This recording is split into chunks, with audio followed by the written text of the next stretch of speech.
तो दोस्तों, चाइना के बारे में एक कहावत हमेशा ही कही जाती है कि ऐसा कोई सगा नहीं जिसे चीन ने ठगा नहीं। और जब यह बात भारत अपने दोस्त रशिया को समझाता था तो रशिया चाइना और भारत के विवाद से हमेशा ही दूर रहता था और चीन और भारत के विवाद में रशिया ने कभी खुलकर ना तो चीन का समर्थन किया है और ना ही भारत का समर्थन किया है। और इस समय रूस और यूक्रेन की लड़ाई के बाद तो रूस और चीन की जो दोस्ती है वो बढ़ती ही जा रही है और दोनों ही देशों ने कह रखा है कि दोनों ही देशों की दोस्ती की कोई सीमाएं नहीं है। परंतु अब चीन ने रूस के साथ सबसे बड़ा धोखा करना स्टार्ट कर दिया है। दरअसल स्क्रीन के ऊपर आप सभी देख सकते हो, यह है हमारा प्यारा भारत और यहाँ पर है रशिया का सुदूर पूर्व इलाका जिसमें पड़ता है रूस का एक पोर्ट जिसका नाम है व्लादिवोस्तोक। अब आप सभी को बता दूं कि इस पोर्ट में भारत ने भी अपना निवेश कर रखा है,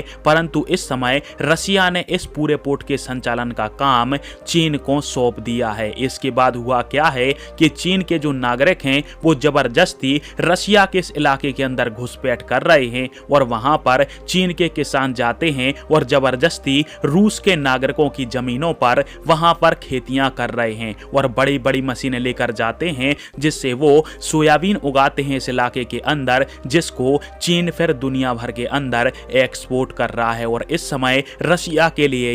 इस समय चीन के द्वारा उठाया जा रहा है कदम रशिया के लिए बहुत ही ज्यादा चिंता का विषय है, जिसको लेकर रूस के लोग भी परेशान हैं। क्योंकि पहले ऐसा होता था कि चीन के लोग आते थे, रूस के लोगों की जमीनों पर खेतियां करते थे और वापस चले जाते थे, परंतु अब चीन के लोग व्लादिवोस्तोक वाले सुदूर पूर्व इलाके को अपना ही मानने लगे हैं और वहां पर मनमानी तरीकों से खेती करते हैं और साथ में रशिया के किसानों को भी धीरे धीरे करके इस जमीन से वो दूर करते जा रहे हैं। यानी कुल मिलाकर रूस की इस जमीन के ऊपर चीन कब्जा करता जा रहा है।